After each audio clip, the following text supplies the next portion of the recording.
patient and contract an infection.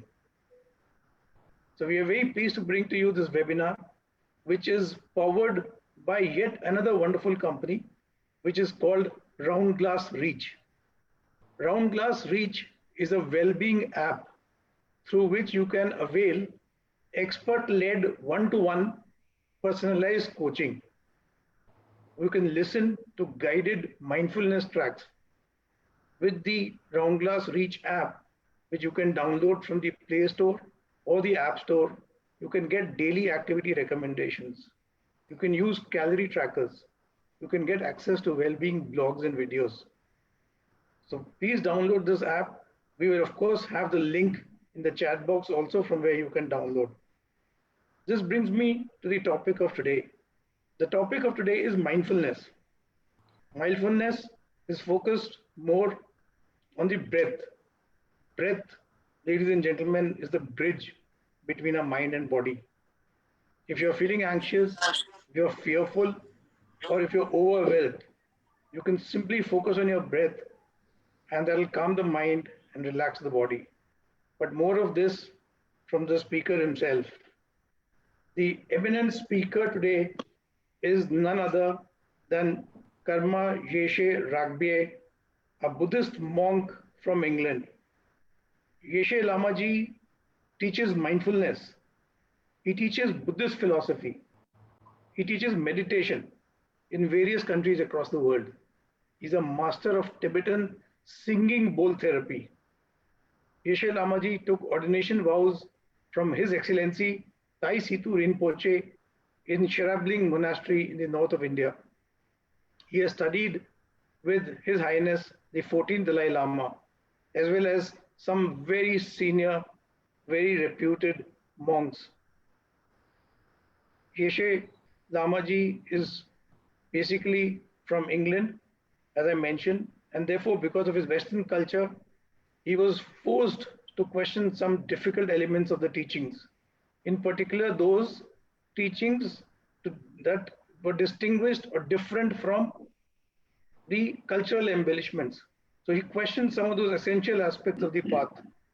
He spent several years in the monastery in the foothills of the Himalayas, teaching young monks basic Buddhist philosophy and meditation. He now offers teaching freely to all in a manner that is unpretentious and clear. He does not demand that you should follow him.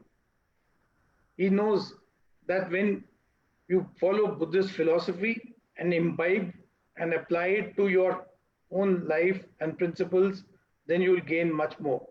So his manner is very approachable. He has a sense of humor and he offers practical advice. So I give you, ladies and gentlemen, Yeshe Lamaji.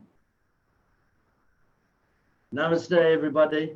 And thank you so much for giving me this opportunity to talk to you today. So, as we were just saying, that mindfulness has a lot to do with the breath, but it also has a lot to do with the mind and the body. So we're going to be looking at different practices today where we can use mindfulness in our daily lives. But before we start and I talk about what mindfulness is, I want to do a quick mindfulness practice. So we're going to be doing what we call belly breathing practice. This practice is very good for this time when we have the COVID-19, because by doing belly breathing, it actually boosts your immune system. It also, when we're doing the belly breathing, fills up the top third of your lungs. Don't breathe properly, we don't get enough air in, and we certainly don't breathe enough air out. So by doing this belly breathing practice, it brings lots of oxygen into us. So if you are feeling a little anxious or a little stressed, some worries or concerns, then by doing this belly breathing practice, it will calm you down and it will give you focus. And of course, it will bring you back into the present moment. When we are anxious and when we are stressed, a lot of the time we start breathing from our chest, which means we're taking in very little amount of air. The air that come in, we're breathing fast and we're breathing shallow. The more we breathe like that, the more the body thinks that this is a stressful situation. So the heart starts to pound more, your blood pressure goes up, cortisol is injected into your system, adrenaline. So all the things that actually you don't need when you're feeling anxious. So by doing this practice, it helps to lower that cortisol, it calms you down, it helps you to start think from your conscious mind. So when we breathe here from our chest, then this is not good for us. We can do a little test now. Put your hand, one hand on your chest and one hand on your stomach, and just breathe normally. Change your breath in any way here. Now, which hand is moving up? I mean, maybe both your hands are coming up as you breathe in, but which one is coming up the most?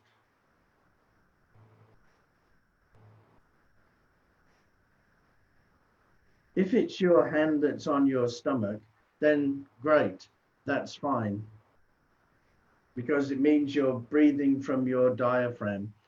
If it's your chest, then it means that you're not getting enough oxygen into your body. You're probably only getting between 30 and 40% of the oxygen that you need.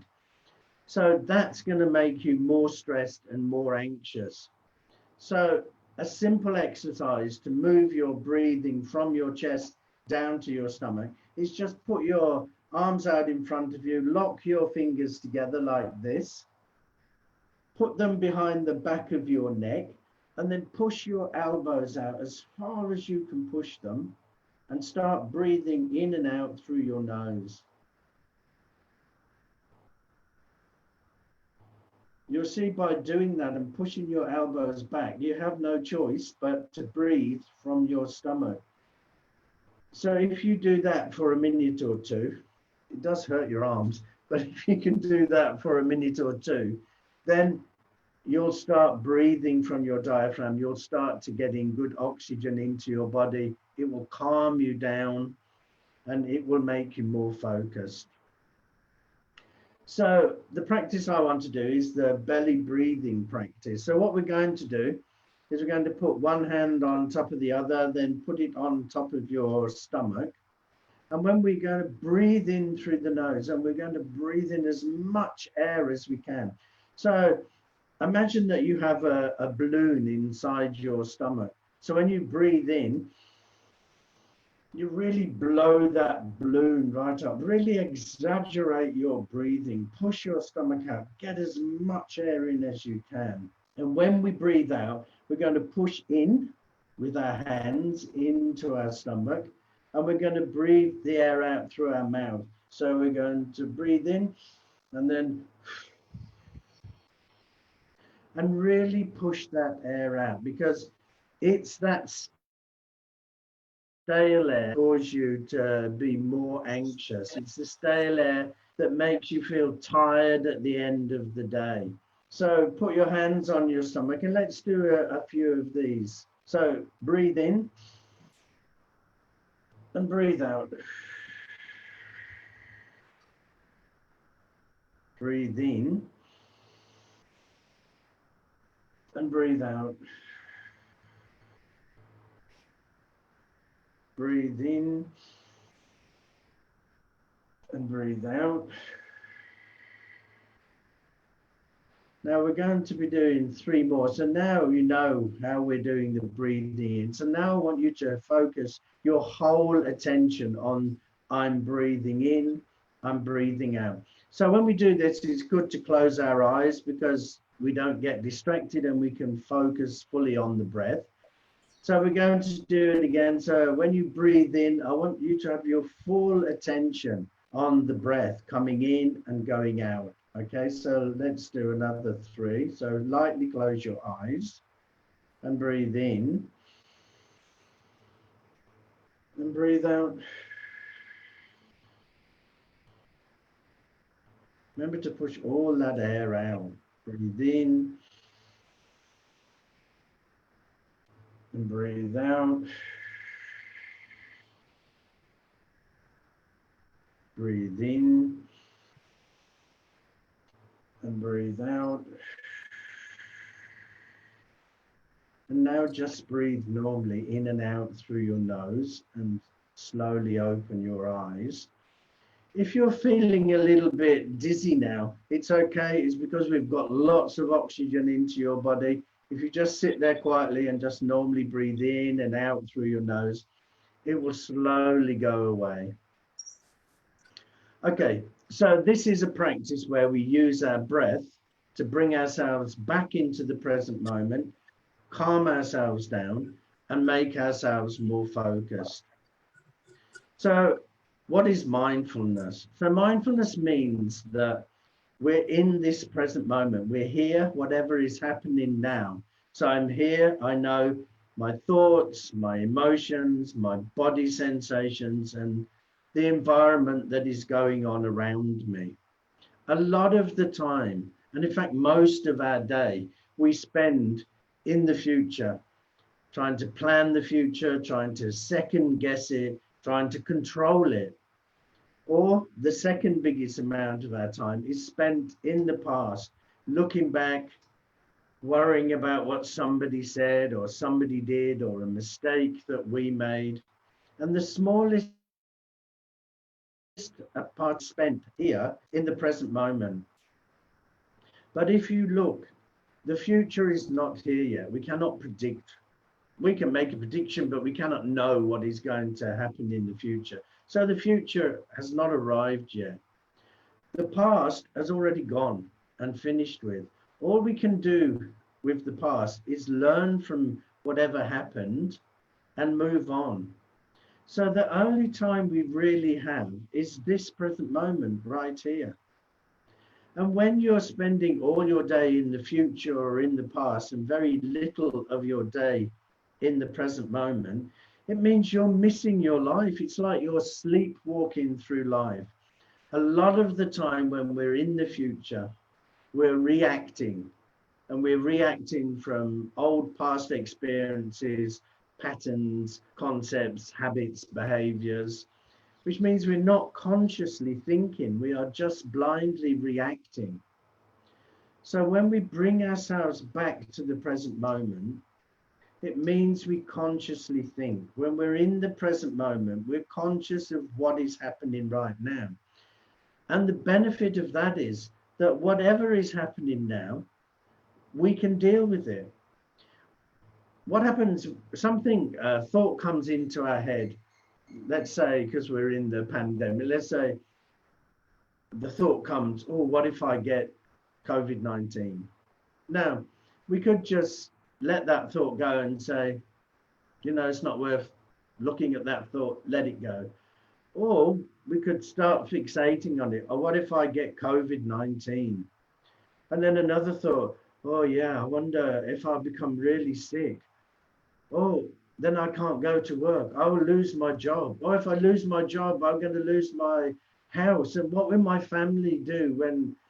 So starting from a little thought, that little thought goes and we start projecting into the future, telling ourselves stories. When we tell ourselves stories, we start to believe those stories. Now, our mind cannot tell the difference between fact and fantasy. So if you're now gone off into the future and you've built this big story about what's going to happen, your mind starts to believe it. It cannot tell the difference. It doesn't know that this is just a story. When that happens, then we become stressed, we become anxious. And all of that came from one thought. What if I get COVID-19? And then it just grew and grew.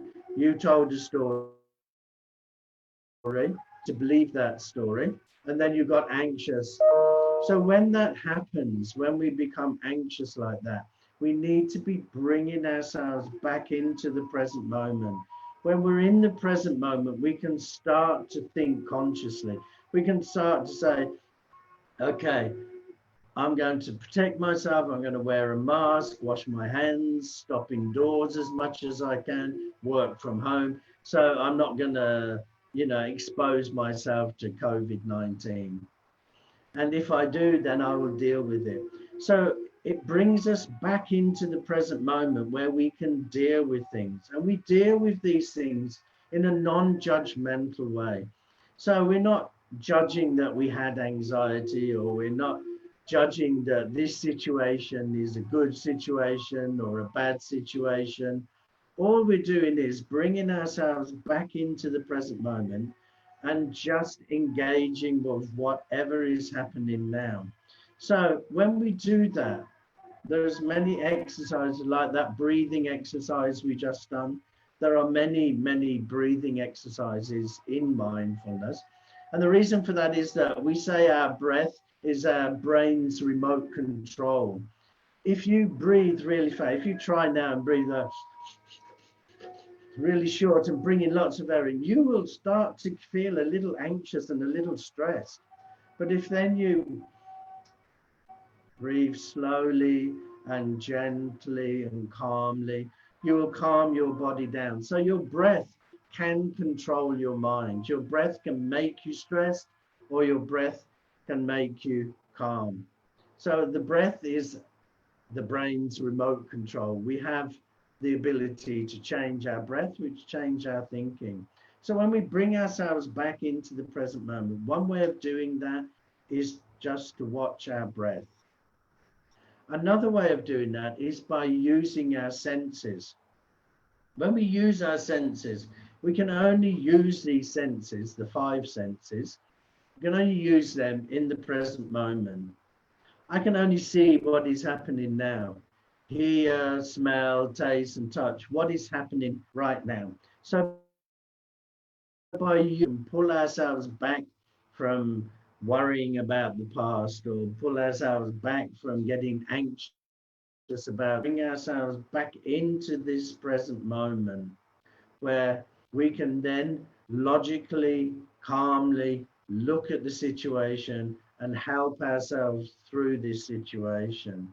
Now, there are many people who think that if I bring myself back into the present moment, then the sky is going to be blue, the birds are singing, it's a gorgeous day.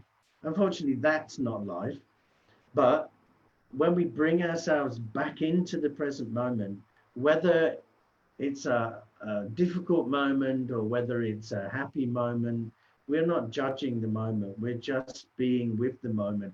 And if it is a difficult moment, now I'm here, I'm thinking logically, I'm present with my thoughts, my emotions, the environment, which means I can make good decisions about how do I get through this difficult time. When we become anxious, when we become stressed, we stop thinking logically.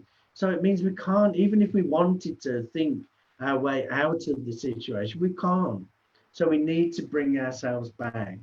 So we're going to do this exercise now where we use our senses to gently bring ourselves back into the present moment. So you've seen one where we can use our breath. Now we're going to use our senses. So what we're going to do, we're going to look around and we're going to look at 5 things of different color. Now, when we look at something, we're not building a story. So don't look at it and think, oh, I quite like that. Or, well, why have I got that in my room? I don't like it. So we're not building a story around these things. We're just looking at different objects with different color. I say different colored objects, 5 of them. Then we're going to be touching 4 things with different textures. Again, we're only touching. Don't get involved. Don't build a story around it. Just become aware I'm touching something with different textures. Then we'll listen for 3 sounds. We'll see if we can notice 2 different smells. And then we'll try to notice what tastes we have in our mouth. So just sit nice and comfortably and look around your room now at 5 objects of different color.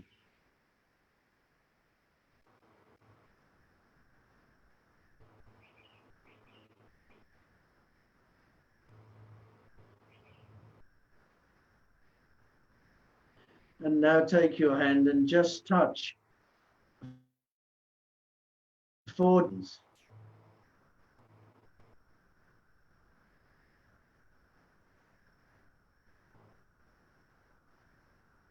So now I want you to close your eyes,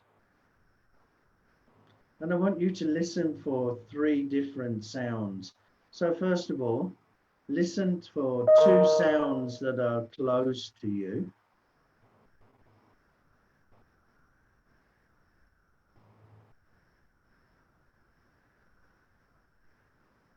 And now listen for a sound that is the furthest sound away that you can hear.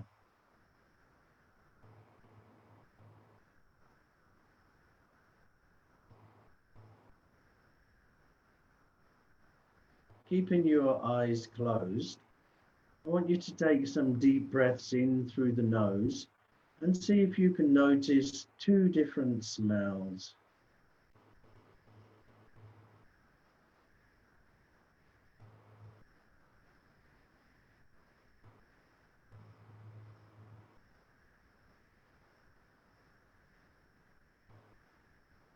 With your eyes still closed, I want you to put your awareness inside your mouth and see if you can taste one thing in your mouth.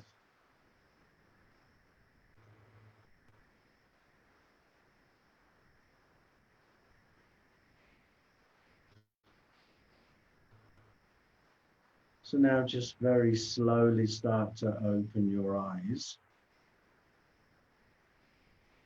So by doing a slow, gentle sense practice like that, brings you into the present moment. Now, maybe you don't have all that time to do that. You're at work. So you can just look, say that you have a mug or a glass or something on your desk. You can look at one object and look at it and look what's inside of it. What color is it? Just focus on it. Or if there's lots of sounds, you can then just close your eyes and listen to the sounds. So what we're doing is bringing ourselves into the present moment. We can only do this exercise in the present moment. So when you open your eyes, you are back. You're back in the moment. So then you can look at what is happening here. What are my thoughts? What are my emotions? You know, what do I need to do to help me through this situation? Even if you don't have a situation, you'll be using these to gently keep bringing yourself back into the present moment. Because we have the ability to think for the future or look back and have memories, it means we cannot be 24/7 mindful. So many animals are mindful, they just do things on instinct and whatever is happening in front of them. But we are not one of those animals. Unfortunately, we have this ability to plan. I mean, it's good ability to be able to plan and have memories, but it gets in the way. It makes us stressed out. It gives us anxiety because we are spending too much time in the future or in the past and not enough time here in this present moment. So another practice that we can be doing to bring ourselves back into the present moment is use an object that is always in the present moment. So there is one thing that you have that is always in the present moment. Do you know what that is? Well, it's your body. Your body is always in the present moment. Your body is never in the future. Your mind maybe, your body isn't. Your body is never in the past. The mind can be, the body can't. So you have this wonderful thing that you carry around with you that can bring you into the present moment whenever you want. So we have the breath, we have our senses, and we have our body. All of those bring us into the present moment. So the body one, a simple way of checking in with our body is just sitting quietly, lightly closing your eyes, and just gently scanning down your body. And you can look for any tension that you're holding in the body. If you come across some tension, then on the out breath, breathe that tension out, soften that area. So say it's your shoulder. So you're scanning down and your shoulder is a little tense. So when you breathe out, just breathe it out, let it relax, soften it, and then relax the whole area. So by doing that, by bringing ourselves into our bodies, we can learn so much. It used to be when I was young, we used to talk a lot about gut feelings, and then we kind of, lost that, and we went up here into our head so much. Now we're going back down. Now many scientists are telling us that the gut is our second brain, and we have organs that not only the brain sends message down to the organs also send messages back up to the brain. Like when your lungs are not getting enough oxygen, so say you're breathing from here, you're stressing out, you're starting to panic, your lungs feel that there's not getting enough oxygen, so they'll send a message up to your brain and tell the brain, I'm not getting enough air. Can you send a message down to the heart and tell him to pump faster? So then the brain tells the heart, pump faster. Because if we pump faster, then we'll get more oxygen. But what you're also doing is becoming even more stressed. So what I'm saying is that we're not only now just moving into our body just to look for tension. You can, any emotion that you have, anger, jealousy, pride, you will also have a corresponding sensation or feeling somewhere in your body. So don't spend your whole time up in here. The problem with the word mindfulness is that it starts with mind, and then we think it's all about here. Actually, a better word for mindfulness is awareness. So what we're actually doing is we're bringing ourselves into the present moment, and we're becoming aware. We're aware of our breathing. We're aware of what our senses are taking in. We're aware of our body. We become aware of what I'm going through, my emotions, my thoughts. When we're in the present moment, we're fully aware of what is going on in this moment. So awareness is a much better word for mindfulness. But we're stuck with mindfulness, and what can we do? But don't think mindfulness is all about up here. So let's do this scanning down practice. So just sit comfortably again and lightly close your eyes. And I want you to start from the top of your head and then just slowly scan down your body and just see, am I holding any tension anywhere? And if you find that you're holding tension, then on the out breath, breathe that tension out, soften the area, and relax. So start scanning all the way down from the top of your head to the tips of your toes.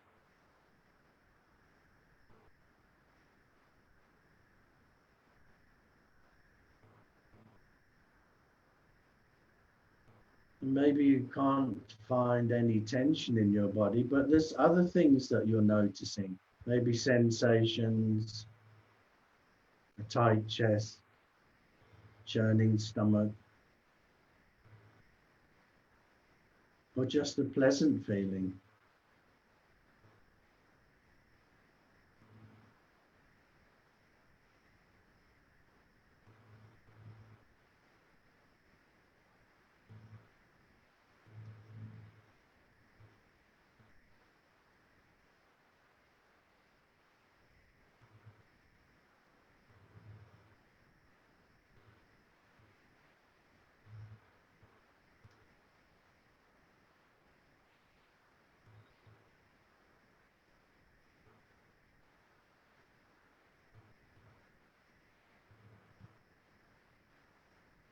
When you finish scanning your body and releasing your tension, then just slowly open your eyes.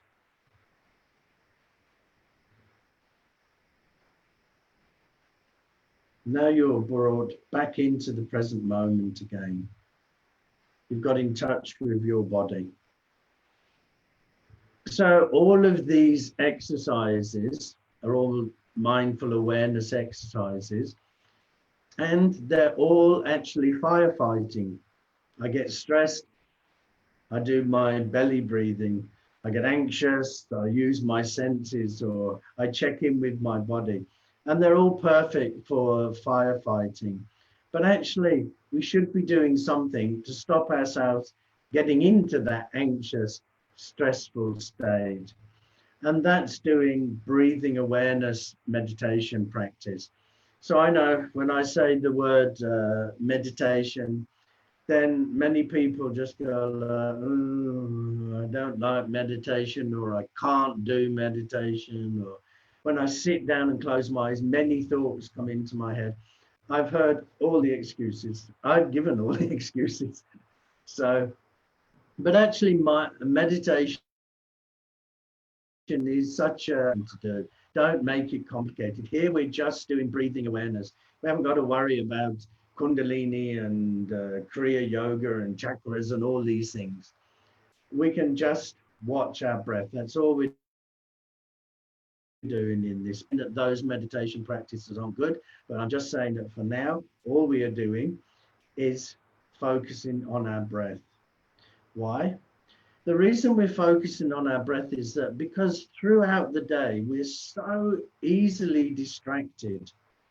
There's so many things. Five senses are completely bombarded all day.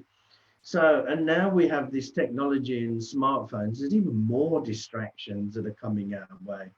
So what we need to do is train our mind to focus on one thing. And that's what this breathing awareness practice does. It allows us to focus on one thing. So the one thing we're focusing on is our breath. Now we're all different. Some of you may focus on the breath coming in, you'll feel it coming in and out, maybe going across the top of your lip or going into your nostrils. Other people may feel their stomach coming up when they breathe in and going down when they breathe out. Others may focus on the shoulders slightly rising and falling as they're breathing. Whatever it is, it's okay, as long as you're focusing on the breath. So here we just need to sit comfortably. Yeah? So if you're, most of you are obviously sitting on a chair. If you're sitting on a chair, don't sit back into the chair when you're doing this, because you'll fall asleep, and particularly this time of day. After me talking for so long, you'll definitely fall asleep. So don't sit back, sit forward, put your back straight, and just drop your shoulders. So it's important your back is straight, but not holding it rigid. So drop your shoulders so you sink down.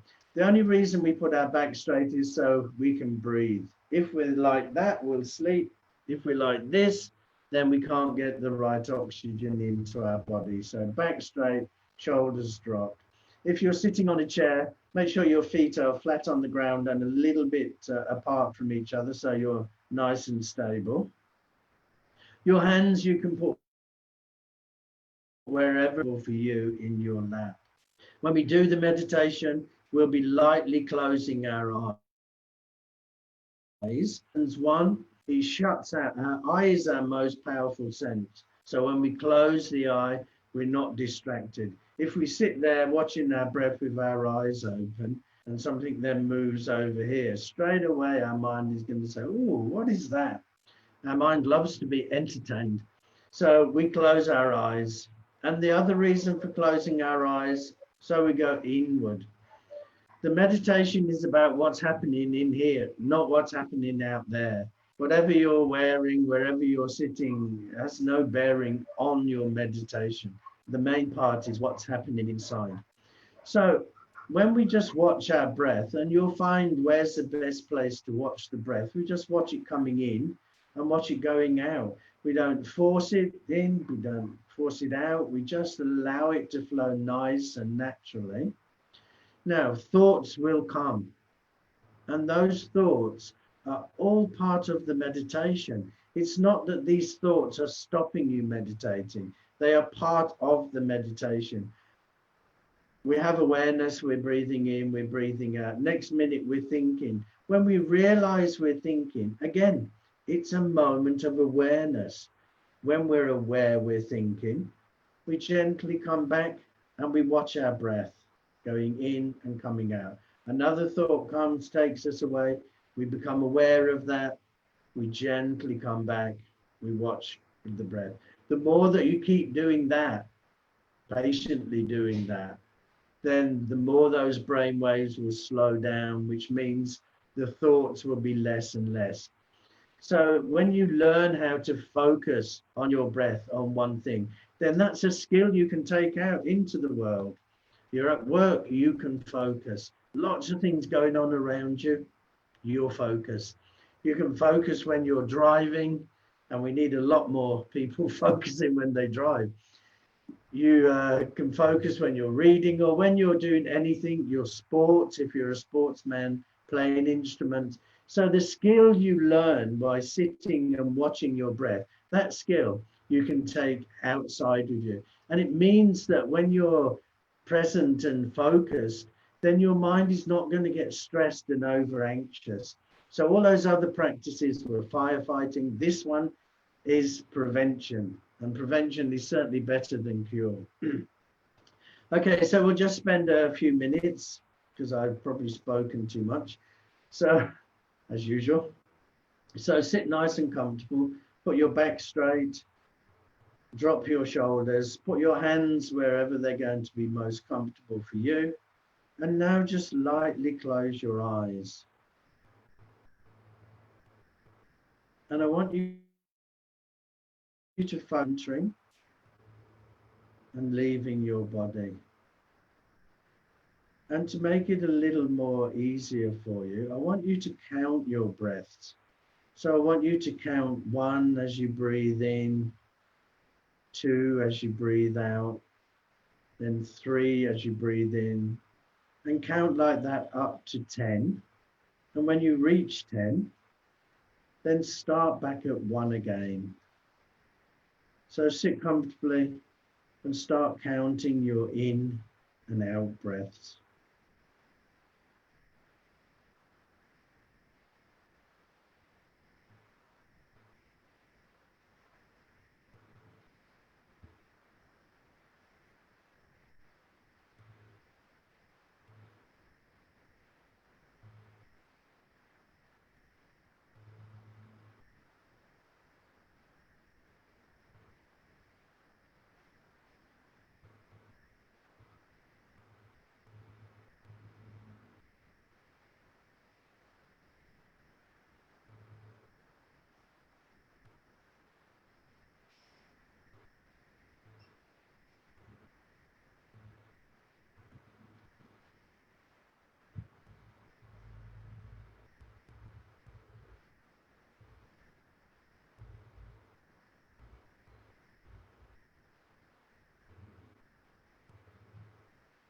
So keep counting your in and out breaths.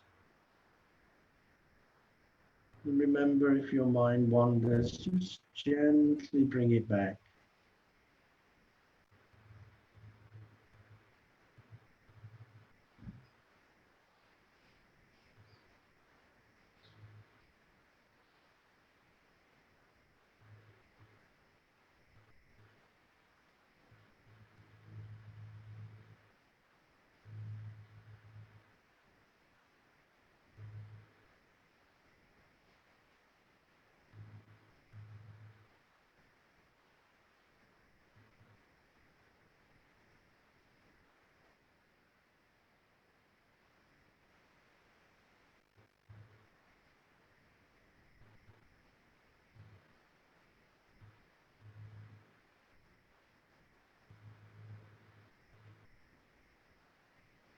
So now I want you to stop counting your breaths, but just sit there and become aware that you're breathing in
So now just very slowly start to open your eyes.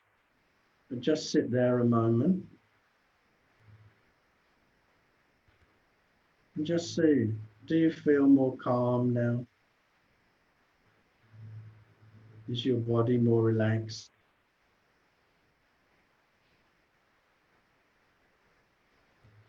So we don't have time to do the full meditation there. That's just an idea of the meditation. That was only 4 minutes. Now, if you've not meditated before, that 4 minutes might have been long enough. So when we do this practice, we have to do every day. So it doesn't matter, you do 5 minutes, you do 10 minutes, you do 15 minutes. The length of time is not the most important thing. The most important thing is when we're training our mind that we do this simple practice every day. The best time is to do it in the morning because your mind is already a little bit more relaxed. You haven't engaged with the day yet. So I would suggest when you start off in the morning, you do 5 minutes and slowly build it, but do it every day. When you've done that, your brain waves would have slowed down. You would have less thoughts. If we have less thoughts, then it's easier to catch those negative thoughts and let them go. It means you're less likely to become stressed and anxious. So this practice is stopping you getting stressed and anxious. But if you do start to get stressed and anxious, then you can just bring yourself back in the present moment by using your breath, using your senses, or using your body. So I forgot to ask at the beginning how long I was supposed to talk for, and then I've talked for too much. It's really difficult to explain mindfulness in like 45 minutes, but I hope you get the idea of mindfulness. Thank you so much for listening to me. I hope you try these practices. Remember, they're experiential, so they're not for you just to leave sitting up here. They're for you to actually try those practices, because the more you try them, the more you'll see they work, and then you'll keep doing the practices. So thank you so much for allowing me to talk to you today, and namaste. Thank you, Lamaji. That was wonderful. I think we'll take some questions, but before that, Roshan would like to show you a small video on the film, it's on the company.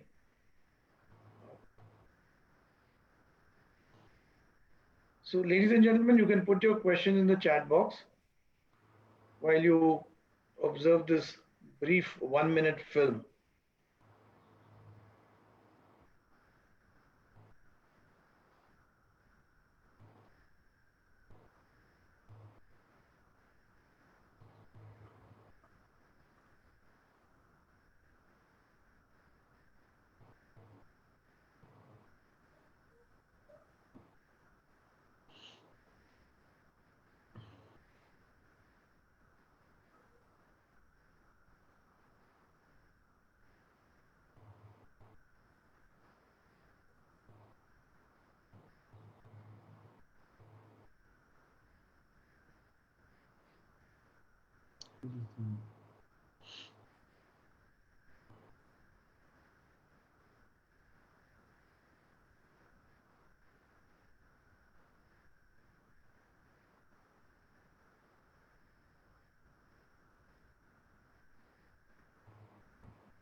All right, thank you, Roshan. All right, Lamaji, there was a question I read in the chat box. Can you display that again, Roshan? Uh, the lady wants you to help her balance out her inhaling and exhaling technique. She seems to inhale more and exhale less, or vice versa. I don't know. So actually, Yeah. we're all like that. So we all sometimes we breathe more better in here and less here, and it changes throughout the day. If you're really worried about your breathing, then you can do a pranayam practice like the alternate breathing. So breathe in through the left, breathe out through the right, then breathe in through the right and out through the left is one round, and do like between 5 to 10 rounds of that. This practice is also good, you know, if you are starting to get a little stressed because you're getting oxygen into your body. You'll never balance out the exhale and inhale. There'll always be a slight difference and it will change throughout the day. But try this practice of doing the alternate breathing, or any other really pranayam practice is good for that. But I wouldn't worry too much. All right, there's another question for you, which says, tell us about the impact of meditation on willpower. Okay, so really, we all have willpower, but you know, if you're anxious, if you're fearful, if you're stressed, then you can't make good decisions. So when you're calm and when you're relaxed, we make our best decisions. So when we're brought back into the present moment, then we can make a good decision. Okay, I want to do this, I'm going to do this. But if we allow our mind to go back to the past, we procrastinate. We just, I don't know, shall I or shan't I? So mindfulness and meditation help you make good decisions because they bring you into the present moment. They start you to think from here, your prefrontal cortex, where you're thinking logically and you're making good conscious decisions. So I would say that they help with your willpower because they bring you into the present moment where you can make really good choices. Suggest an activity, Lamaji, to deal with anxiety. Sorry? Suggest an activity to deal with anxiety. Yeah, there's many. I mean, if you are anxious and you want to do a meditation practice, then a body scan practice is great to do if you're anxious because it will calm you right down. Then a breathing practice. So a great breathing practice to do if you're anxious is what we call the rhythmic breathing. So we breathe in through the nose to the count of 4. We breathe out through the nose to count of 4. And we get that rhythm going. 4 in, 4 out, 4 in, 4 out. And we just get that flowing. And then we'll stop counting and just keep that rhythm going. What we're doing here is when we're breathing in, we're activating our hippocampus part of the brain, which is where our emotions, our learning, our behavior is, which means it makes us focus. When we breathe out in this rhythmic pattern, it activates our parasympathetic nervous system, which means it calms us down. So by just focusing on 1, 2, 3, 4 in and 1, 2, 3, 4 out, and just getting that rhythm going and sitting quietly with your eyes closed, just breathing in that rhythm will make you focused and it will make you calm. So it's a great thing to do if you are anxious. If you have more time and you're at home, then you can just lay down and listen to a body scan meditation. There are many out there, and just scan your body. When we're feeling stressed and anxious, our mind is focused on that. When we're doing a breathing practice, using our senses or coming back to our body, it's taking us away from thinking about anxiety and stress, and it's making us think about breath and body. We can only think of one thing at once. So when we're now thinking I'm breathing in, I'm breathing out, or I'm scanning my body, I'm not thinking about anxiety. So we've pulled ourselves away. So already that anxiety is starting to wear off, because now I'm focusing on something else. So using your breath or using your body are great ways to deal with anxiety. This question, I don't know whether you can make some sense of it. I'm not able to. Mindfulness is a great concept. It is also depending on what you do.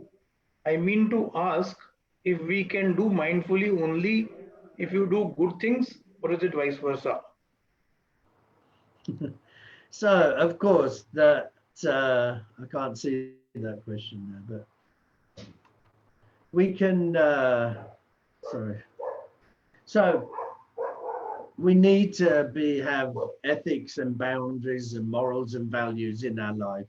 It's true that the burglar that's breaking into your house, most definitely he's going to be mindful, because he's trying to break in. So he's trying to be quiet and he's not trying to make any noise or disturb anything. So he's being mindful. But that's not what we're talking about. Mindfulness has to have ethics and values with them. So, yeah, I mean, people who are doing bad can also be mindful. But the mindfulness that I'm trying to teach is not, I'm not trying to teach you to break quietly into somebody's house. I'm trying to help you have less stress and less anxiety. So there has to be some sort of values attached to that. Sure. So the next one is more of a comment. It's not a question. And I'm sure the others also echo this sentiment. It says, beautiful explanations by Lamaji. Thank you for organizing this session. Then there's another one which says, how to control overthinking and feeling of being insecure. Yeah. So when we overthink or when we're secure, we've gone off. We've gone way off into the future, or we're just allowing thoughts to bombard us. We have to bring ourselves back to the present moment. But that's only part of it. When we brought ourselves back to the present moment, we have to look calmly and non-judgmentally at those thoughts. You know, what are those thoughts trying to tell us? So thoughts are not, and emotions are not going to come just for joy. You know, you're not sitting there one moment and then you start crying for no reason. When a thought or an emotion comes, it comes for a reason, try and teach us something. So when we've brought ourselves back into the present moment, we've calmed ourselves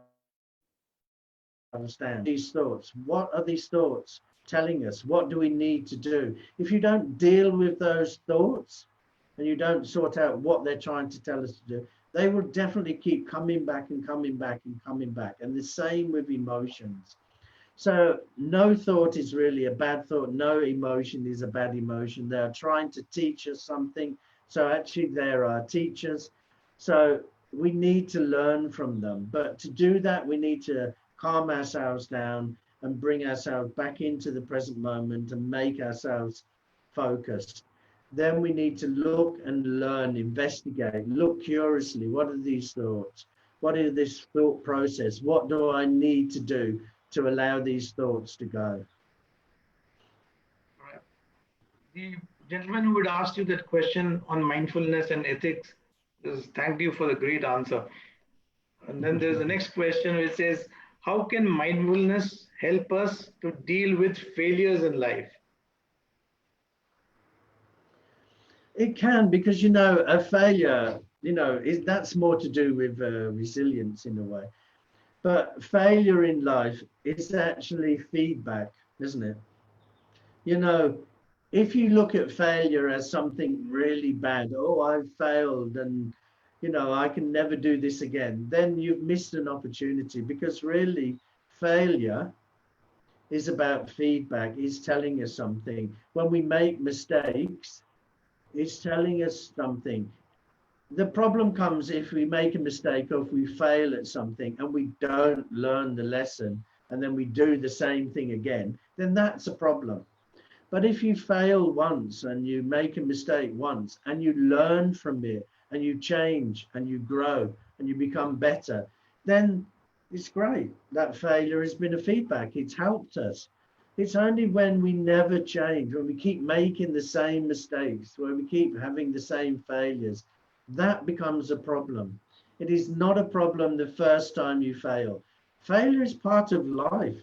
None of us are perfect. There's one thing that every human being is, and that is imperfect. None of us are perfect. We all make mistakes. We all do things we shouldn't do or we regret afterwards and we fail at. So a failure is not a bad thing. A failure is feedback. It's need to learn. We need to change. So if you change, then there is absolutely nothing wrong with making mistakes and failing. Okay. How to speak, communicate very calmly with keeping your mind calm? I think the question is more or less answered, but nevertheless. Yeah, it kind of is. That's true. You need to keep your mind calm. So when you need to speak to somebody firmly, you need to think to yourself before you actually have that conversation with them. You need to make sure that you're present in the moment, and you need to make sure that the words you're going to communicate are going to be helpful words. They're not going to be harmful or hurtful words.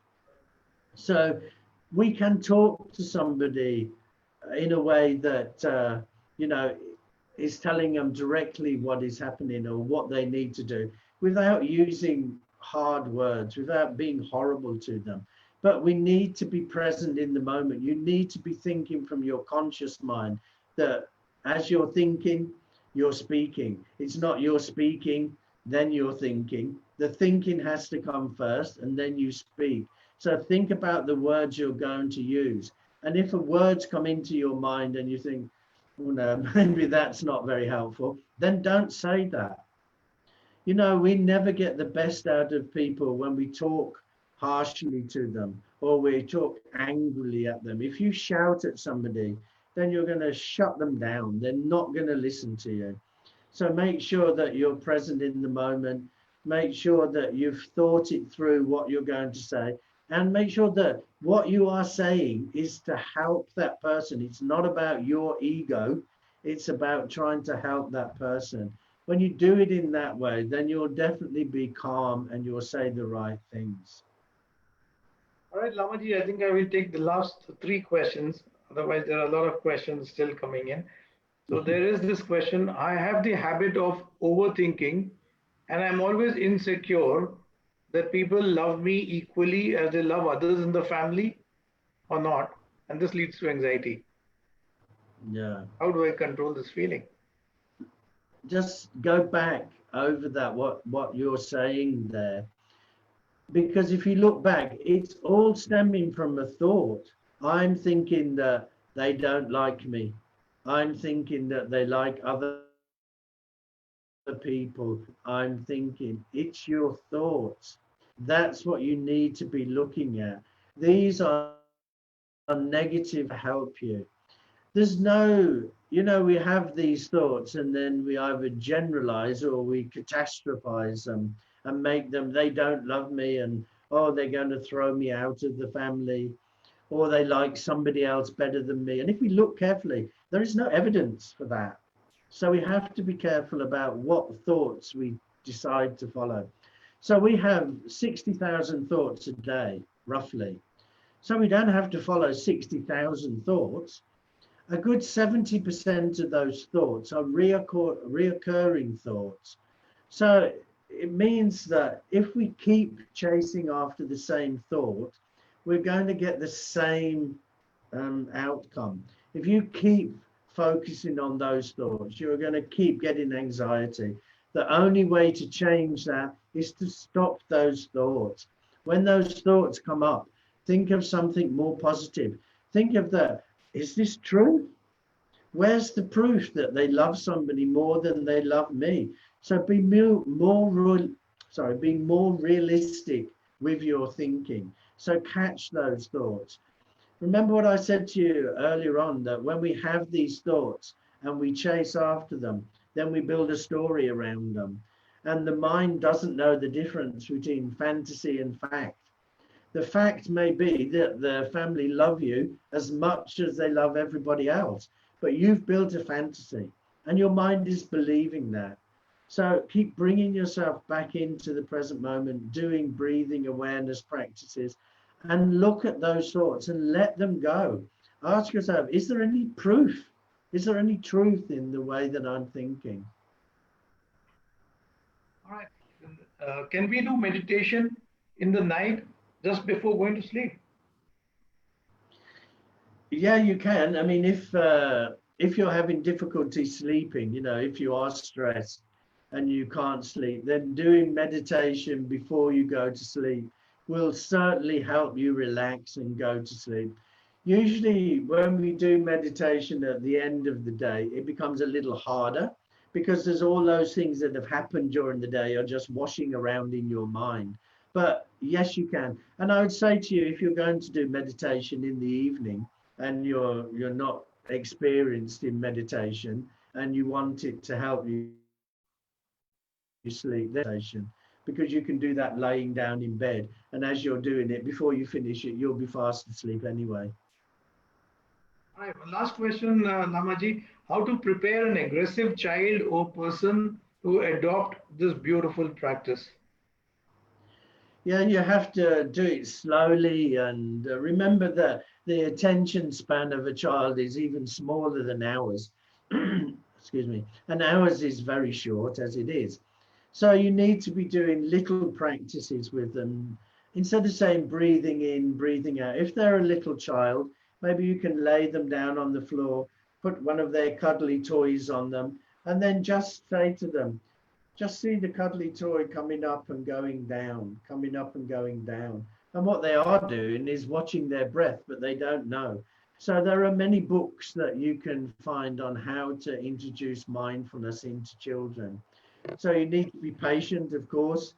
The child's concentration will be 1 minute, 2 minutes, 3 minutes at the most.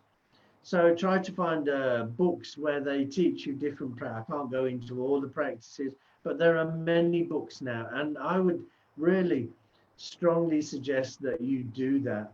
That if you teach your child mindfulness now, that's a tool that he's going to have for the rest of their life.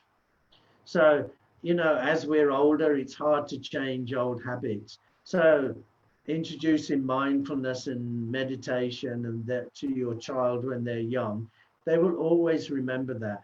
And most certainly later on in life, they will thank you for that. Thank you, Lamaji. It was a wonderful session. I'm sure the audience have just loved it. I can see from the questions that seem to be pouring in. God bless you. Thank you so much. Thank you. Thank you, ladies and gentlemen, for being with us today. As I mentioned to you, this program is brought to you by Ziqitza Healthcare, your one-stop shop for all your healthcare requirement, and Round Glass Reach, which is a well-being app which provides a very holistic employee solutions, well-being solutions. Thank you so much.